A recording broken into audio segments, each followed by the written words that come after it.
Bonjour à tous, je suis Sébastien du site Basique Domotique et vous êtes dans la mini-série dédiée à l'installation d'une alarme Deltador. Aujourd'hui, on va faire un petit zoom sur les détecteurs de mouvement vidéo, le DMB-V. Je vais vous faire une petite vidéo en 3 parties. La première partie, ce sera la présentation du détecteur de mouvement, comment il fonctionne.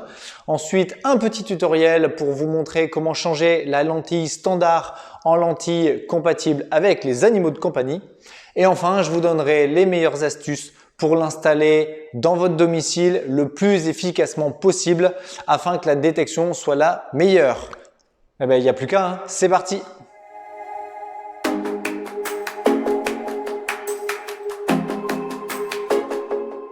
Le voici, le détecteur de mouvement vidéo de chez Deltador. La référence est le DMB-V. Par rapport au détecteur de mouvement classique qui est le DMB, Deltador qui est extrêmement intelligent a décidé de rajouter un V pour la vidéo. Pour rappel, je vous représente le détecteur de mouvement classique, le DMB. Vous vous souvenez, par sa taille, il était extrêmement discret, il se place un petit peu partout. Pour moi, c'est hyper important parce que ce soit en alarme ou que ce soit en domotique, on doit pouvoir placer des objets de manière la plus discrète possible. Ça doit se fondre dans le décor et c'est vraiment une vraie réussite pour ce détecteur de mouvement classique.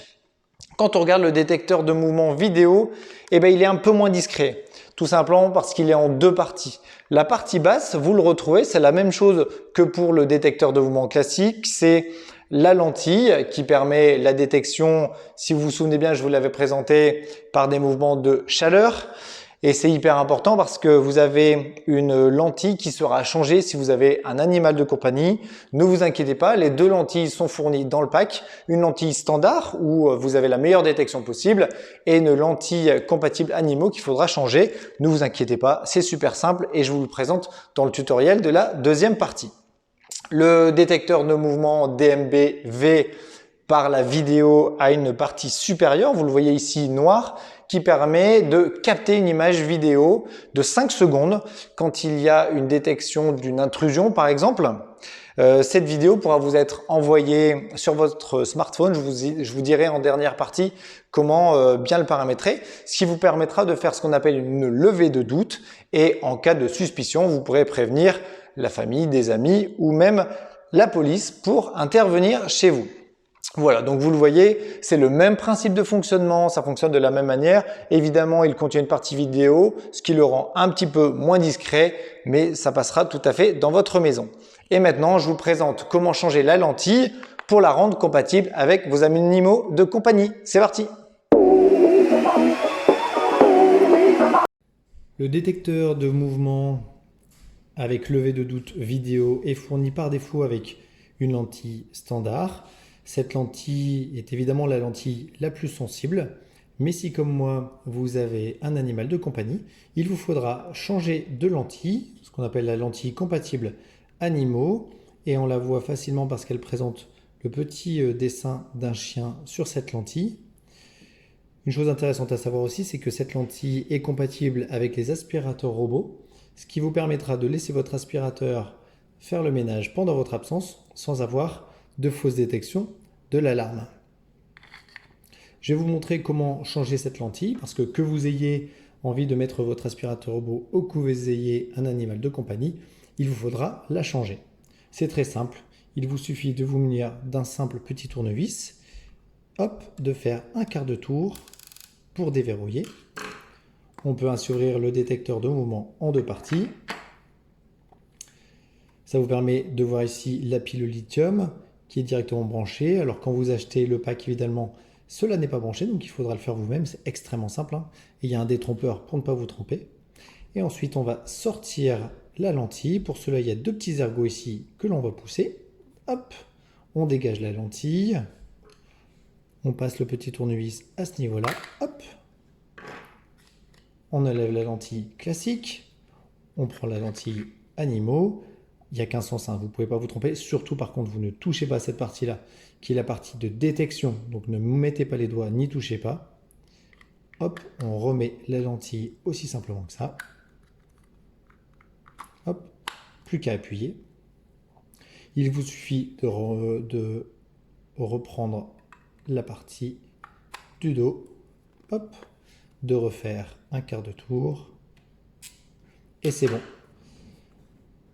Votre détecteur avec levé de doute est maintenant compatible avec les animaux, avec les aspirateurs robots, et ce qui vous permettra de l'utiliser vraiment en fonction de votre besoin et éviter toutes les fausses détections qu'il pourrait y avoir et faire actionner votre alarme pour rien.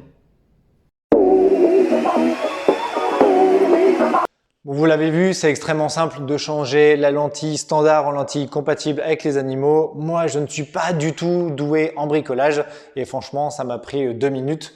Donc, ne vous inquiétez pas pour ça, c'est extrêmement simple et accessible à tout le monde. Pour bien installer votre détecteur de mouvement, et c'est vraiment important de bien l'installer parce que c'est comme ça que vous allez avoir les meilleures détections et surtout limiter les fausses détections. Je vous l'ai déjà dit, mais je vous le rappelle, le détecteur de mouvement vidéo par sa lentille fonctionne par des mouvements de source de chaleur. Ça veut dire que la première chose à faire, c'est surtout de ne pas le mettre à proximité d'une source de chaleur. Sinon, vous allez avoir des fausses détections. Donc, au minimum, 1 mètre de distance avec des radiateurs, avec des baies vitrées orientées sud, côté de poêle par exemple, parce que sinon vous allez avoir constamment des fausses détections et en fait vous allez passer votre temps à désactiver votre alarme pour rien. Ce n'est pas le but. Le deuxième point qui est hyper important, c'est la hauteur pour l'installer. Il doit être placé entre 2,20 m et 2,50 m du sol.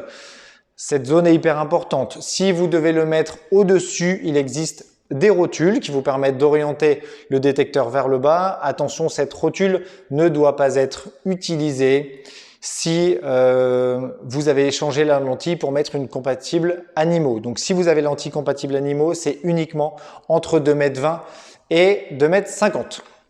Le troisième point, c'est la lentille compatible animaux. Je vous l'ai dit, c'est très simple à changer, mais si vous avez un animal de compagnie, il n'y a pas le choix, un chien ou un chat, il faudra mettre la lentille de détection spécifique. Il faudra aussi la régler, vous avez dans le livret, c'est très bien expliqué. Vous pouvez régler aussi la sensibilité, vous avez 3 niveaux de réglage de sensibilité en fonction du poids de votre animal et s'il a des poils longs et des poils courts. Faites bien attention à bien le paramétrer, sinon là encore, vous allez avoir des fausses détections. Ensuite, il y a l'orientation. Essayez d'avoir le champ le plus large possible. C'est comme ça que vous allez avoir la plus grande détection possible. Ne l'enfermez pas. Essayez vraiment de le mettre dans un coin d'une pièce qui vous permet d'avoir un champ large où vous allez avoir un max de détection possible. C'est comme ça que ça va fonctionner le mieux. Et enfin, surtout ne le mettez pas face à une fenêtre. C'est là où vous avez des rayons du soleil. C'est là où vous avez aussi des sources de chaleur. Et on revient à mon premier point. Donc ne mettez jamais le détecteur de mouvement devant une fenêtre. Dernier point qui est hyper important, j'en ai pas encore parlé.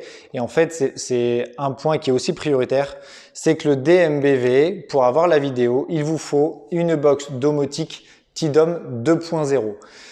Souvent, dans les packs, on voit la TDOM 1.0 et elle ne sera pas suffisante. La TDOM 2.0, si vous ne la connaissez pas, c'est celle-là. C'est une box domotique qui va vous permettre de gérer l'éclairage, les volets roulants, votre portail motorisé, etc.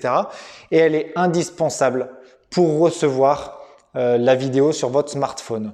Alors, il faut y penser, elle a un coût non négligeable, donc il faut l'intégrer dans votre achat d'un détecteur de mouvement vidéo. Il faudra paramétrer au préalable les numéros de téléphone dans le clavier pour pouvoir avertir les personnes concernées et pour recevoir le lien vidéo. Attention, il y a 2 paramétrages possibles, un paramétrage vocal, un paramétrage par SMS. Pour recevoir le lien vidéo, c'est uniquement par SMS.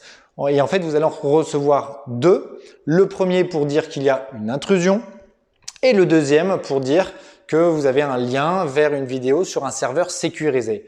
Je suis extrêmement sensible à ça. C'est vrai que des données qui transitent par Internet, je suis pas toujours en phase avec ça. Là, pour le coup, c'est pour ça que la TDOM 2.0 est obligatoire. Je le répète, prenez-le bien en compte. En fait, la TDOM 2.0, elle va recevoir l'alerte intrusion. Elle va envoyer cette vidéo sur un serveur sécurisé et vous l'envoyez ensuite sur votre téléphone pour faire votre levée de doute. Voilà, donc c'est hyper important, ça fonctionne extrêmement bien et vous aurez votre petite vidéo de 5 secondes pour éventuellement agir par rapport à ce que vous aurez vu. J'espère que cette vidéo sur le détecteur de mouvement vidéo de chez Deltador vous a plu. J'ai essayé d'être le plus simple possible et le plus concret pour que vous ayez les meilleures détections possibles. Je vous le rappelle, comme pour la dernière vidéo, n'hésitez pas à tester et tester et tester encore. C'est ça le plus important. Ça vous évitera d'avoir des fausses détections. Donc, testez votre matériel, mettez votre alarme sous tension, testez-la, regardez comment ça réagit. Ne le faites pas à la légère et c'est comme ça que vous allez sécuriser au maximum votre maison. J'espère que cette vidéo vous a plu. Il y en aura d'autres derrière, donc n'hésitez pas à vous abonner et à mettre la petite cloche pour recevoir les alertes. Je vous remercie et on se retrouve à très bientôt pour une prochaine vidéo. À bientôt!